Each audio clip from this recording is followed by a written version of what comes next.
From the Florida Atheist Studio in Tampa, this is the Atheist Forum, a production of Atheists of Florida Incorporated. Join us now for The Qur'an Speaks for Itself, a conversation about atheism, religion, state-church separation, and the associated issues of the day. Now, here are the hosts of the Atheist Forum, Jim Peterson and Galen Matson. Good afternoon. Pleased to see so many of you out here today. We've got a fine studio audience, and I think we have a very stimulating subject. And my colleague here, Galen, is prepared to go into some length about the nature of the Qur'an as it relates to the kind of violence that has made the headlines so frequently today. Right. So, Galen, what do you think? Well, the point that I want to start by making is that there's a huge scope of religions. Everybody freely acknowledges that. So it seems uncontroversial to say that there are some religions that are more or less violent, more or less tolerant of violence in general, or as a tool for the implementation and the growth of the religion as a strategic matter. So, I mean, you can look at certain religions where you can find almost no justification for the use of violence, and then there are others that also happen to be the most popular ones, Abrahamic religions in general, where you can find a great deal of violence, not just in the historical texts, but justifications for violence that you can use to further whatever ends that you want.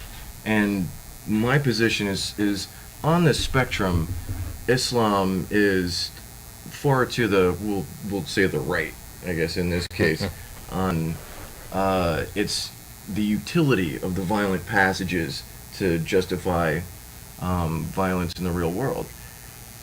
I think, however, don't you, that the Qur'an and all of the writings that we're talking about, whether they are Islamic or Christian or Jewish or any other religion in origins, including Hinduism and all the other major religions, go back into the past some considerable ways, 2, 3, 5,000 years ago, and they reflect the worldview of the people who wrote them. I mean, in every case, it's supposed to be the god or gods who wrote these things, but it's become pretty obvious that they have a great deal that is similar and a great deal of connection between the worldview expressed in those documents, in those basic religious texts, and the worldview of that time. It's anchored to that time.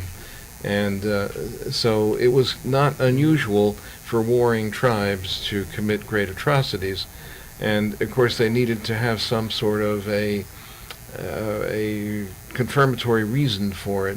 And so God was frequently summoned, or whatever the religion was, as a justification.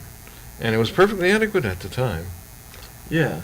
Well, it would be nice if modern, adherents of those faiths acknowledged that, it was pretty clear that these tribal gods were put to use to justify terrible things, and almost every culture did this. It's almost certain that after conquests and things of this nature, the history of the gods' intervention was written retroactively. But that's not what even modern Christians say. They believe that these books are as applicable today as they were 3,000 years ago, and that we should be following them to the letter. And well, that's why they call them fundamentalists, I guess, because they're trying to go back 3,000 to 5,000 years ago to get instructions as to how to live, and in many cases it's quite literally instructions. The clothing that they wear, the food that they eat, their habits of life, certainly all of their religious behavior is governed by those scriptures. Yeah. And it seems odd to us for people living in the modern age, dressing as we do and having the outlook that we do, to find occasionally people who dress very oddly Yeah. for various reasons. Yeah, And we end up with like some strange things. very, very strange carryovers to the modern world if you really take these books seriously as, these are real instructions on how you're supposed to behave, then, you're expected, if you touch a menstruating woman, for example, you're supposed to set 2 birds on fire at an altar. You mean you don't? I do every time, without All fail. right, then. Without fail. Then, in fact, the birds have caught on and they avoid me now. I and see. Try to run them But down. it also requires, of course, that the women have to give you notification of their status, Right. which for some reason women don't seem to want to do that anymore. I don't know what the deal is. Yeah. Which that's a source of embarrassment for everyone. Yes, it would be. But yeah, so there's this. We take those as sort of funny examples, and there's millions of them. There are. But there are some very real and concrete examples of direct inducements to do things that can't be justified in a modern humanist context. Mhm. And I really mean that in very broad terms, because almost everybody that lives in America today, and the exceptions are notable, accepts the basic the tenets of humanism and behaves accordingly. We have rabid fundamentalists here I'm that afraid aren't so. killing each other because they accept the basic tenets of humanism. But if you go, outside the West, there are people that are not grounded in Enlightenment values and have these ancient texts, all their terrible ideas, and get to, horrific results. Yeah, the modern outlook comes to us courtesy of our educational system, the way we live socially, the kinds of media that we have, the internet, of course, but also movies, newspapers, magazines, just the interactions of everyday life in which we grew up are completely different from those that our ancestors did. And we live in a different world. We live in a world that has sanitary sewer systems, clean water. We have access to medical care. Just in the last 200 years alone is when the modern world, as we know it, came into existence. Before that, it was more like it was 5,000 years ago, or 3,000 years, whatever. So we've made a considerable amount of progress, but it hasn't been universal. Some Right. people have stayed behind. One thinks of the people in rural Pennsylvania, the Amish sect, right? They dress in the manner of people of the 1840s, because that's when the sect started. And apparently God liked the 1840s for some reason, and for that reason why they all dress funny, and they drive around in horses and carriages. Well, I think it's actually a And this good and that. example Mhm. that you don't have to embrace all of modernity, but they still embrace humanist values. I mean, To some extent. they live by the Bible. They're very religious people, but I mean, the worst sort of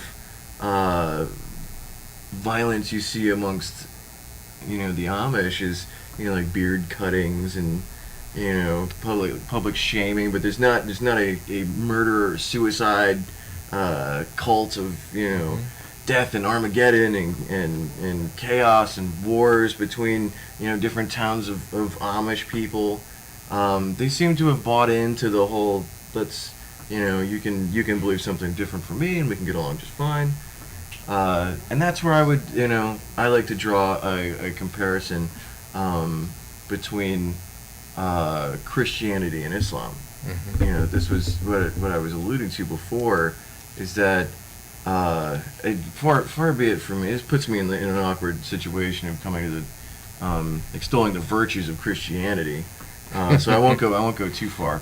But if you read the Old Testament, I assume you've read it more than once, right? I have seen it, yes. Yeah. Well, get to the Judges, the books of Moses, Mhm. and it's just, crushing. It's a bloodthirsty mess. Yeah. And it's remorseless. Is something about God's character that's just terrifying Mhm. in that era. And there's just passage after passage that you could use to justify mass killings, infanticide, Mhm. rape, anything that you wanted to, you could inflict on someone outside of your religion. Well, Possibly just outside of your tribe, using those yes, exactly. justifications. Outside of your tribe, because that's what it was designed for, was to ensure the survival of the people or the tribe, whatever it was that was being preserved. But a high degree of ruthlessness was mandatory if you Right. expected to be able to overcome your neighbors, who were, in all likelihood, equally ruthless, though they didn't leave us behind much in the way of testaments or testimonials about their particular beliefs. Right. But archaeologists have told us a great deal about it.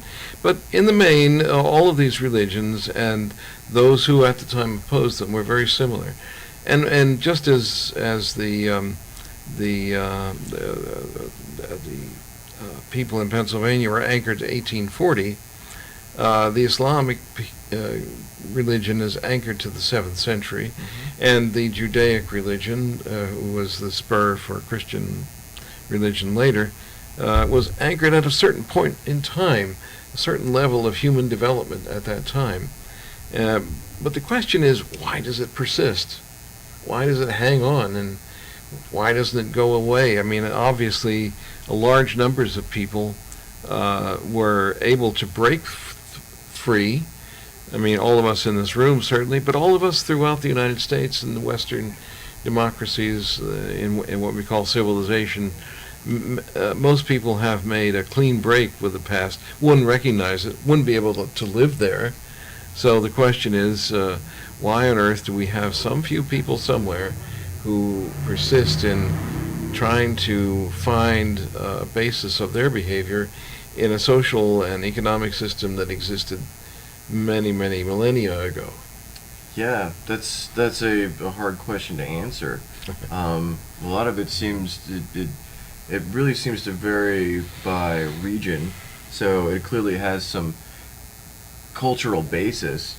I think in the areas of the Middle East where we see these sort of like recurring outbreaks of religious violence, Sunni, Shia wars, Kurds, Alawites, like this factional.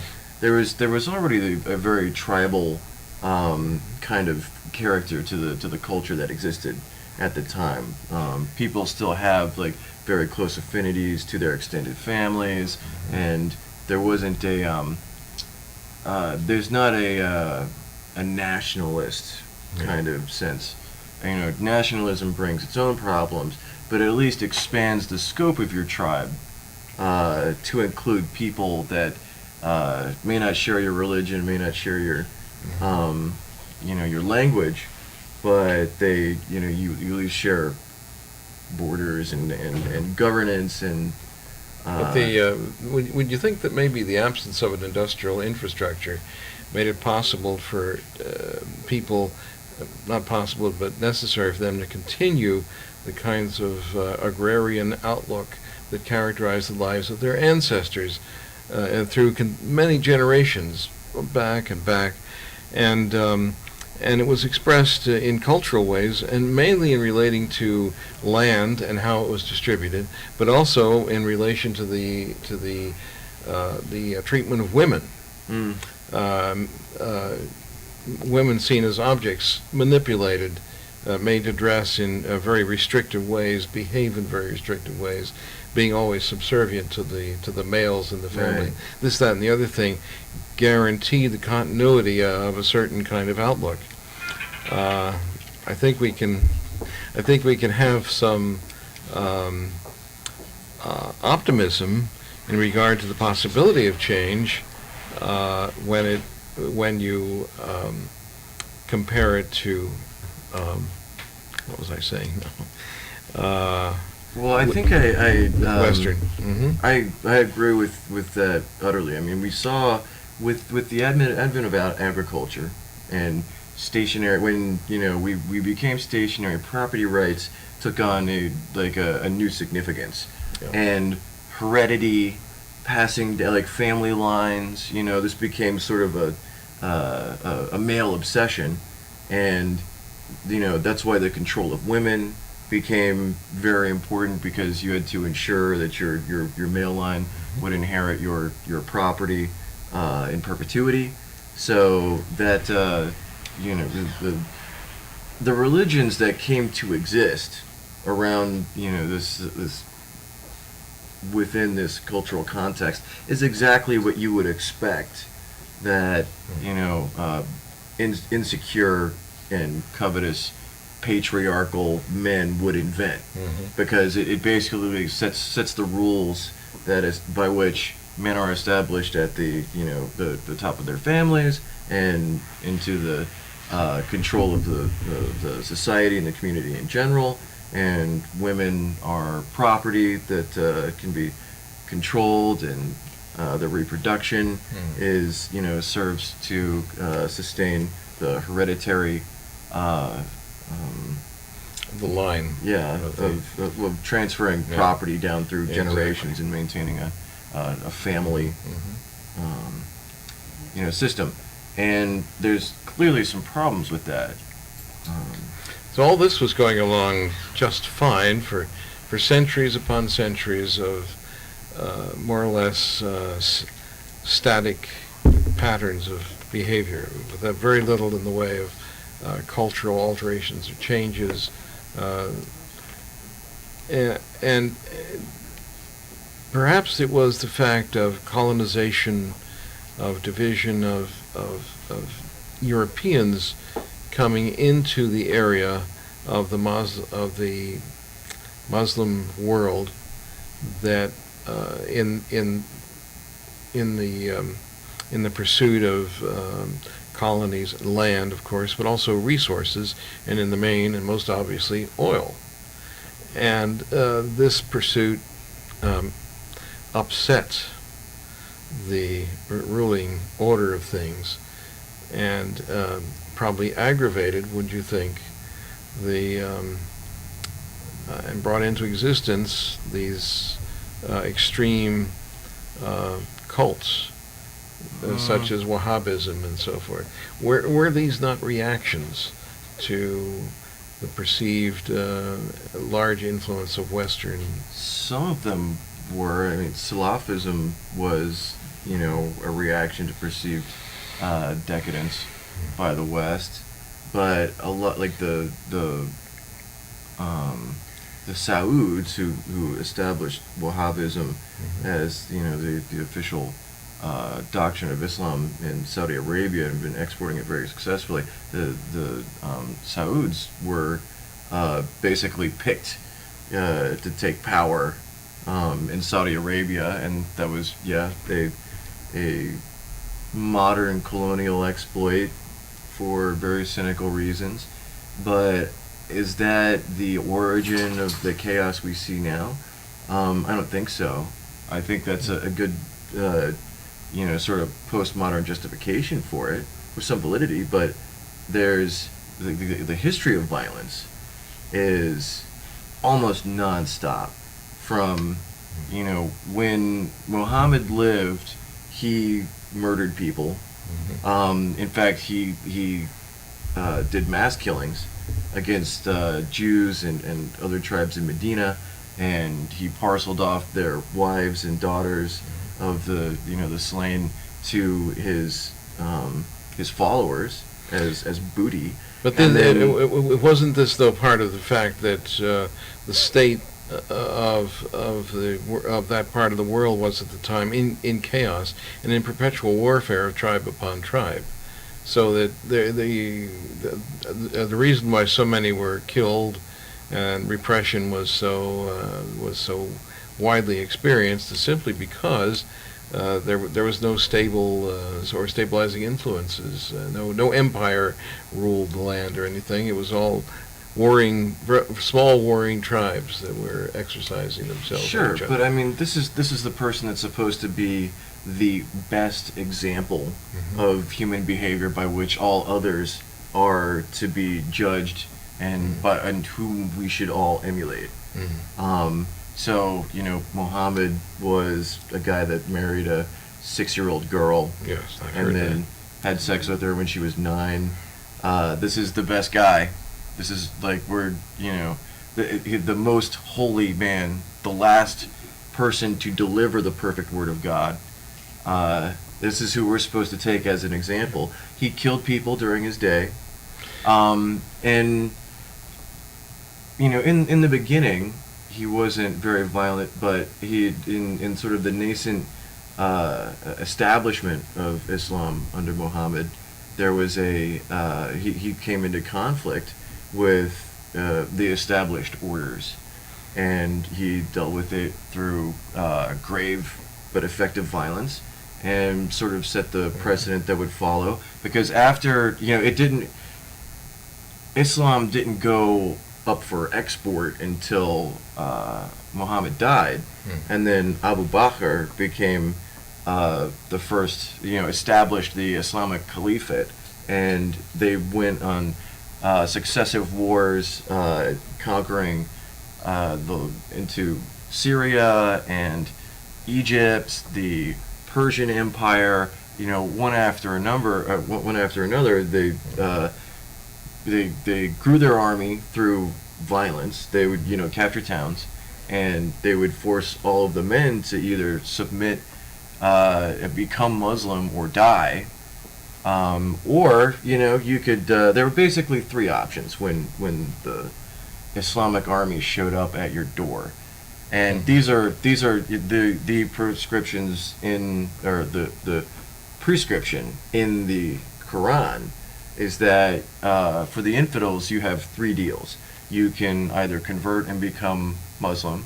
If you don't want to do that, you can have what's called a dhimmi pact, which is where they have to pay you sometimes large sums. There seems to be some you can do some negotiation, but just a servitude sum, and that way you won't be killed.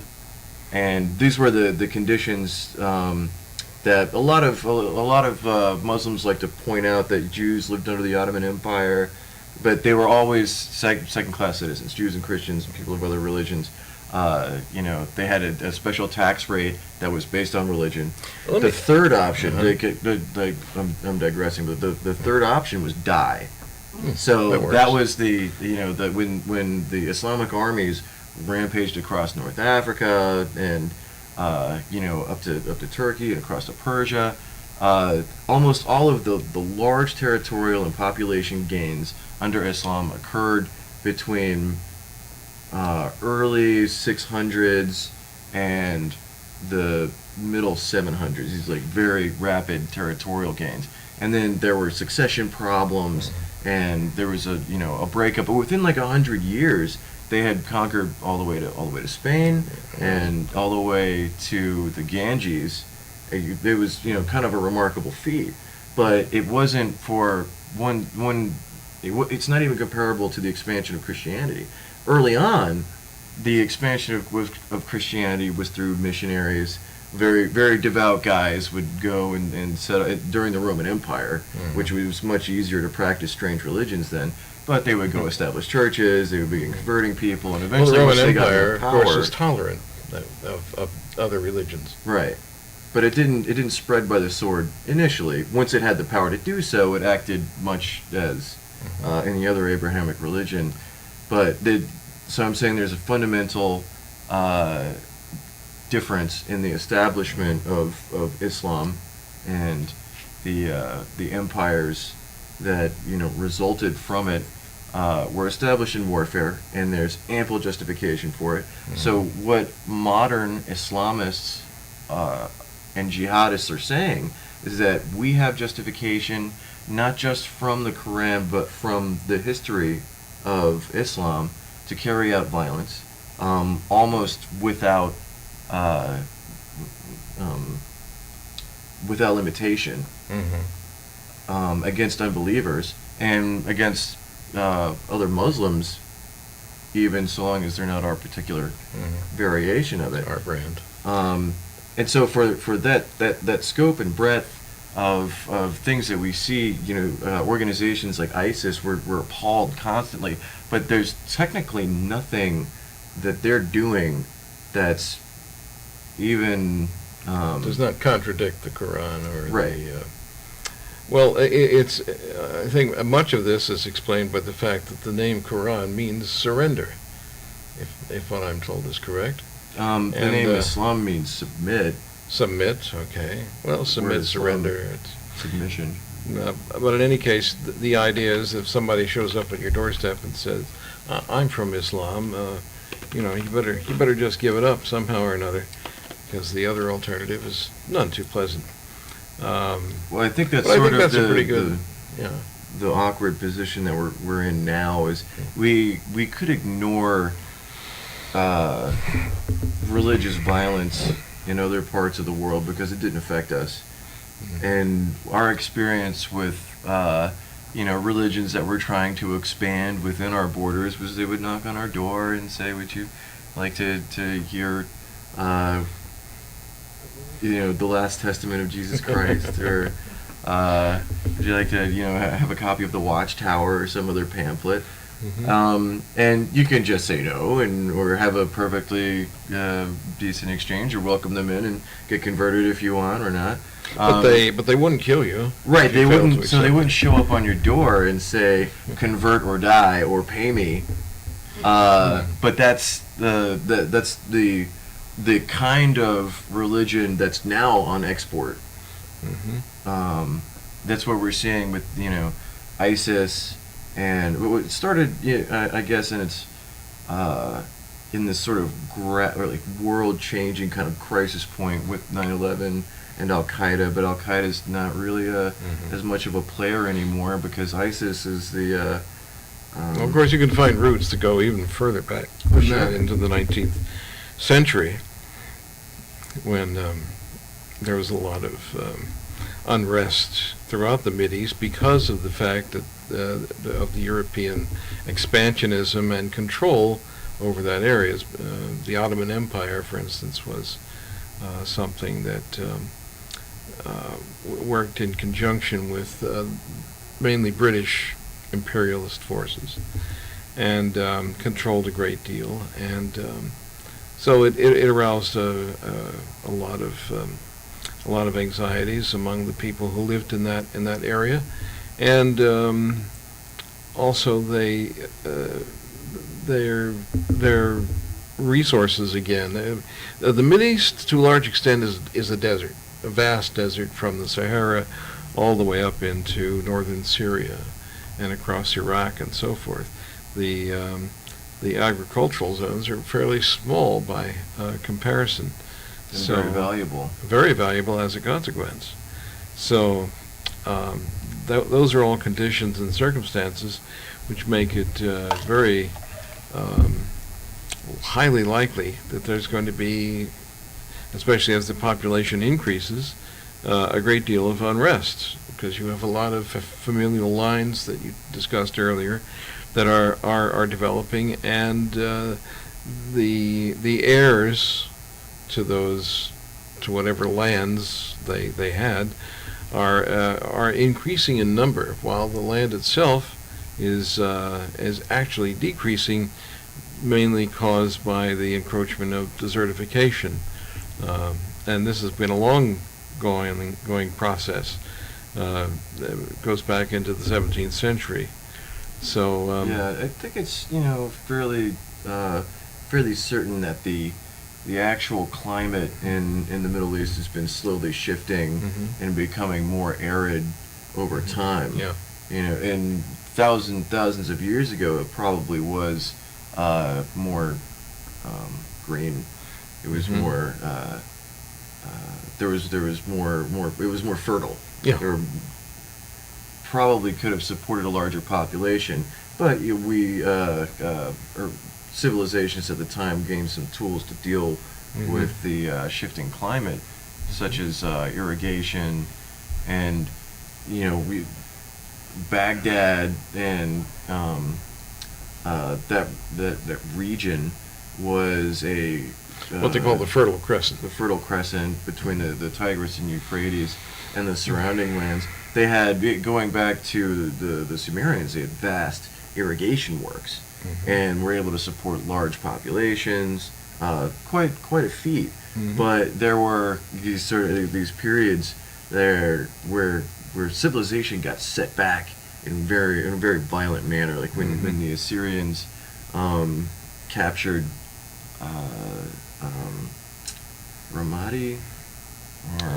I think it was actually the Huns, the people from Central Asia. Well, the Mongols. The Mongols came down and they took over large portions of land. Well, on their way it happened to Europe. previous, but I'm not certain enough to go into that now. But the Mongols certainly did.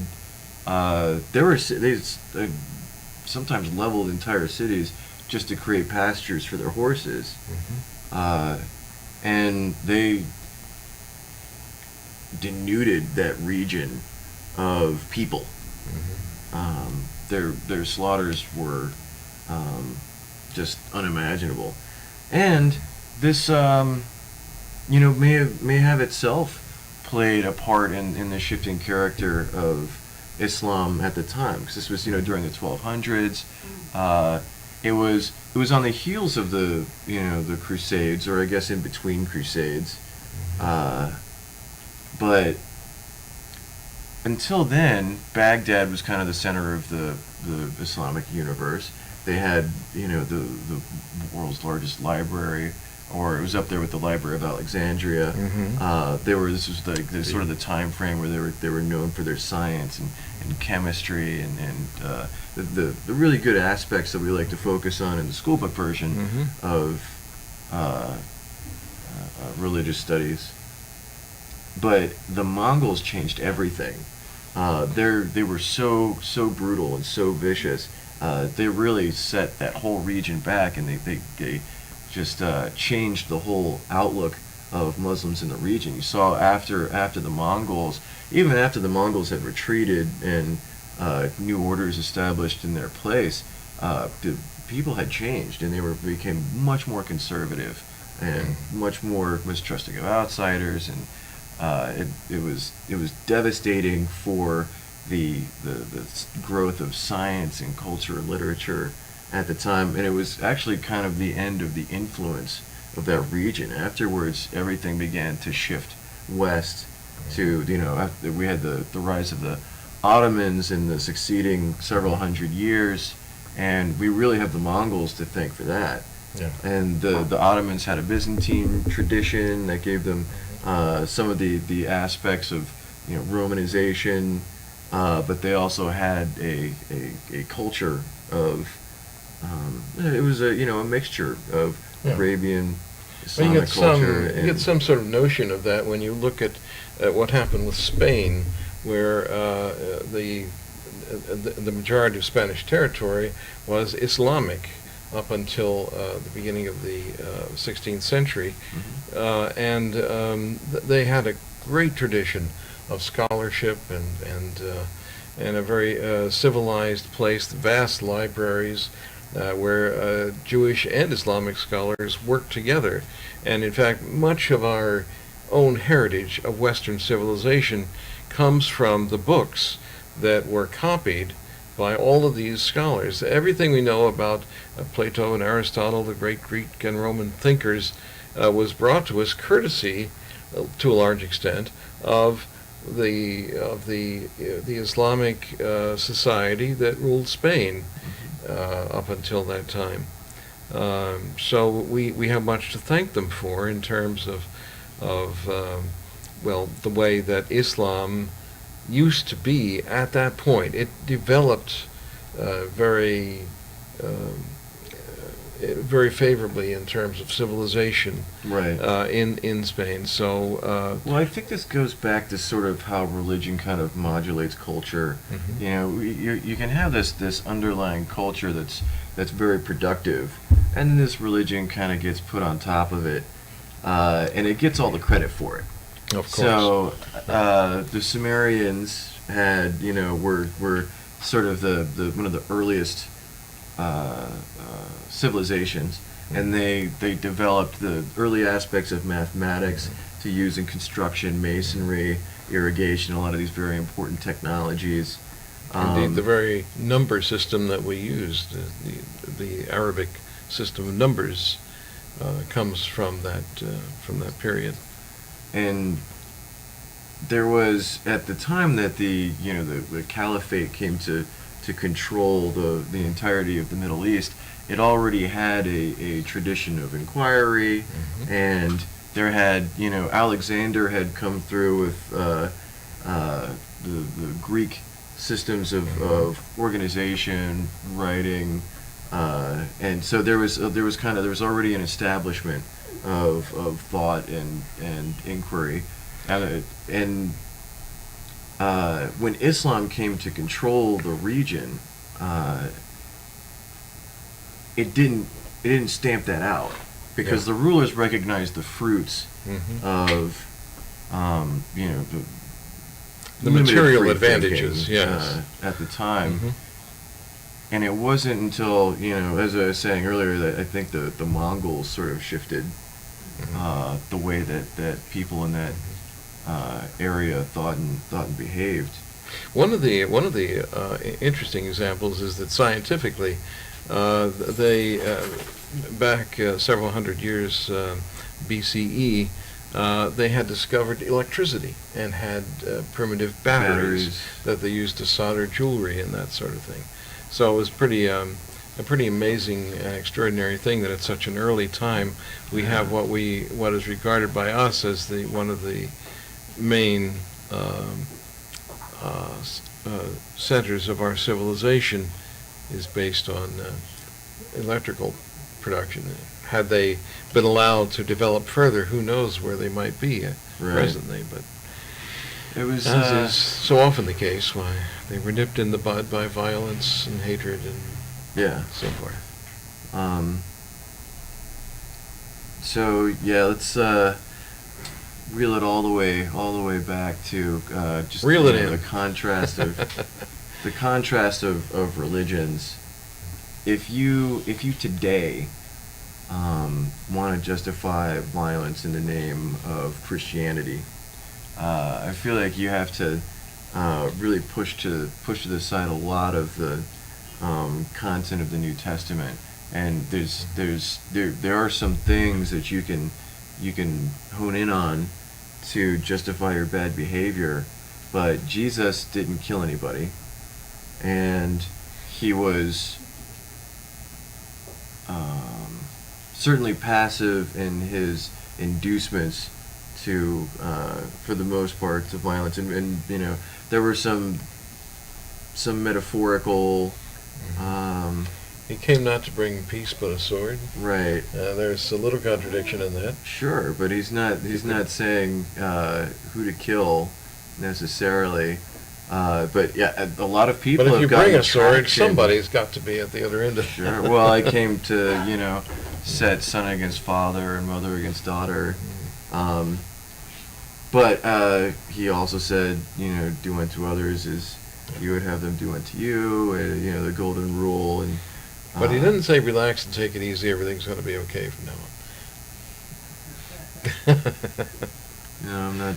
Don't recall ever hearing him say No, that. I don't think he said that. But the contrast that I'm trying to make is that if you go with Muhammad, you can get he was an example of violence. That's right. And he recommended violence, particularly against outsiders, and the following traditions of the writers of the hadiths that followed. Didn't, there was no New Testament to the barbarity of Moses. In fact, in many places, the hadiths really just amplify the meanness of the Qur'an. So if you are a modern person with ill intent, you can get a lot of traction out of the Qur'an and the hadiths. Let me ask you this. One of the differences between the way that religion in the West developed and the way it developed in the East in terms of Islam is that in the West there were continuing challenges. Catharism in France, and of course ultimately the Reformation, were challenges to the existing church, and so there was a constant challenge to the authority of the church, and even within the church there were a lot of contests between the popes and so forth. And the families that controlled the church during the medieval time. Other popes at times. That's right. There was like a French pope. Competing popes. It was a potpourri of popes, in fact. But anyway, boo. But at any rate, in contrast, Islam seems to have a very unitary development in which these kinds of conflicts, these internal ideological conflicts and religious conflicts, did not occur.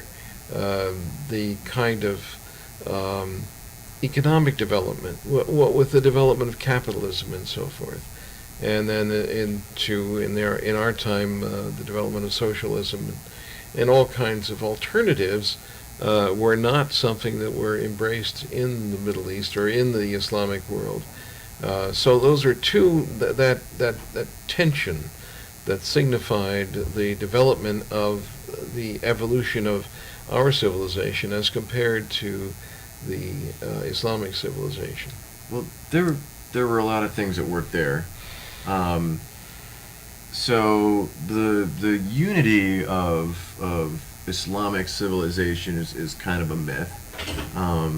There were pretty much as soon as the first caliphate was established, it began to break up. There was a caliphate that covered North Africa, and then there was another all claimants to be the one true successor to the empire of Muhammad and the rightful leaders of Islam and civilization in general. And then there were interventions from outside that could sometimes bring them together, but they fought amongst each other quite a bit. One of the big differences with Europe is that first of all, Europe was spared the Mongols, which is, for the most part, they reached all the way to Hungary, but not to Britain, and that's really nice. Well, the British thought so, I'm sure. Well, they didn't even know about it. The Europeans were like huge assholes to each other when it came to the Mongols, because they were like the Mongols were attacking the Turks. And they're like, oh, we don't like the Turks. They didn't realize that the Mongols just swept across all of the Middle East, and they were unstoppable.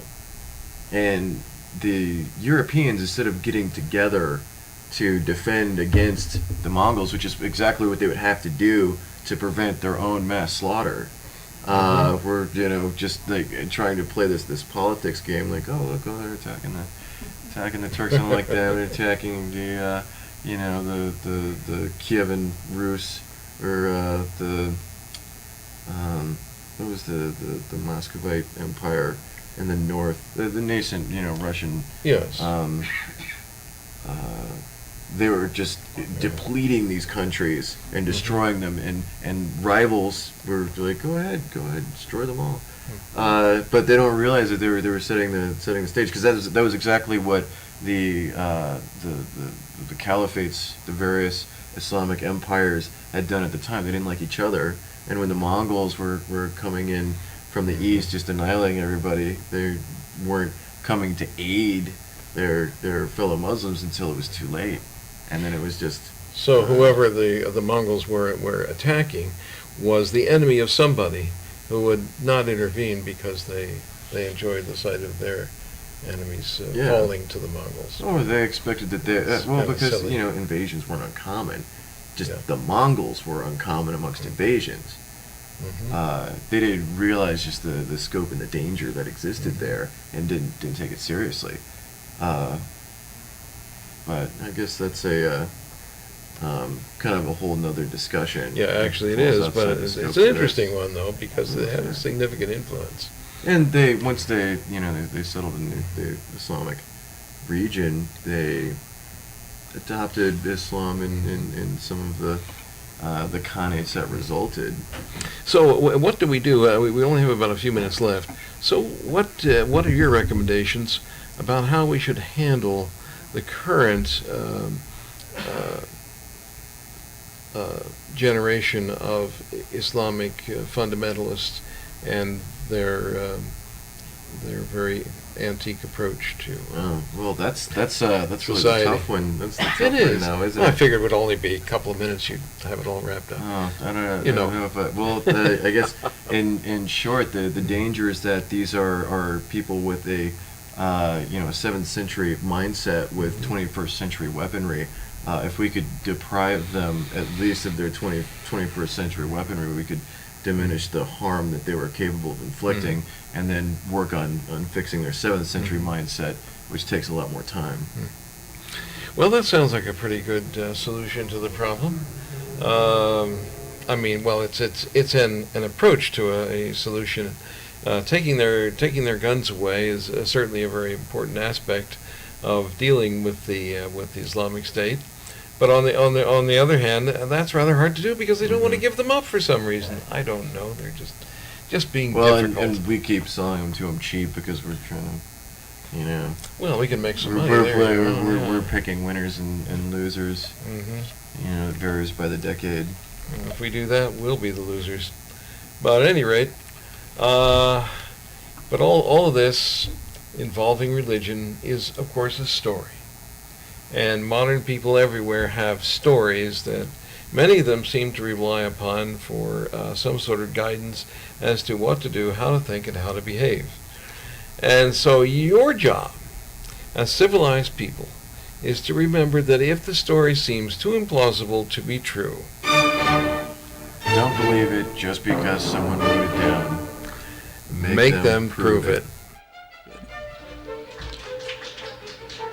You've been watching the Atheist Forum, news and commentary from the Florida Atheist Studios in Tampa, a production of Atheists of Florida Incorporated.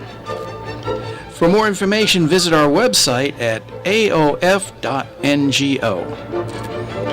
This is Ed Golly speaking for the Atheist Forum.